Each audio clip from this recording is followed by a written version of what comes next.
All right, so we have a farmer who has 750 feet of fencing, and he wants to basically make a rectangular area out of that fencing. Once he does that, he wants to divide his area into 4 pens in such a way that each pen's fence is parallel to one side of the rectangle.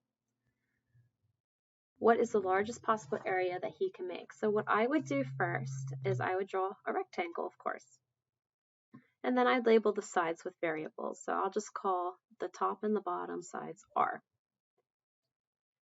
And then what I want to do is show that I'm going to take that rectangle and split it into 4 pens. So there's the first pen, second pen, third pen, fourth pen. And you don't have to go vertically. You could go horizontally and split it into 4 sections.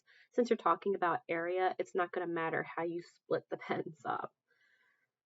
So then we probably should label our other sides. We'll just call them X for now. And it's important to notice that all of these sides would also be X. Since they're parallel and they fit in the rectangle, these would all be the same length.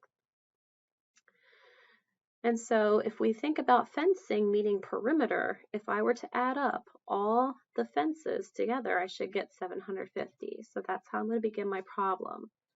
There are 5 sides that are going up and down, and there's 2 sides going left to right according to my drawing.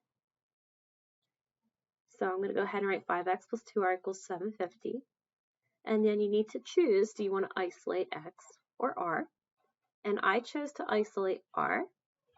So I subtracted 5x, and then I divided everything by 2. And this is what I get from doing that.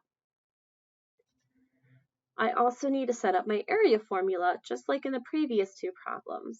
So to get area of this rectangle, I would simply do r times x.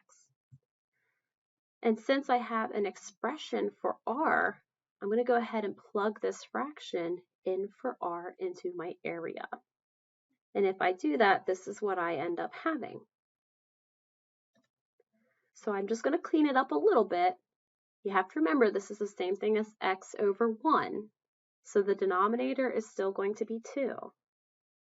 But I'm going to distribute x to the numerator, and I get negative 5x squared plus 750x.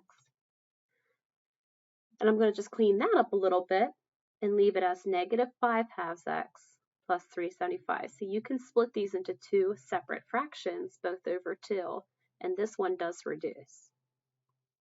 So this is my area formula. And if I want to find max area, then I need to figure out from this formula what is h.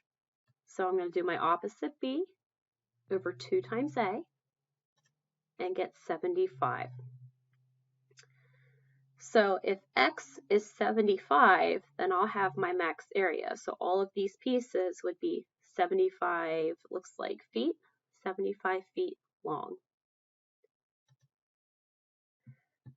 But the question said, what's the largest area or the maximum area? So I need actually to use the 75 and get K. So I'm just going to put my 75 into my area formula. And if I go ahead and punch that into a calculator, I'm going to get 14,062.5 square feet as my max area.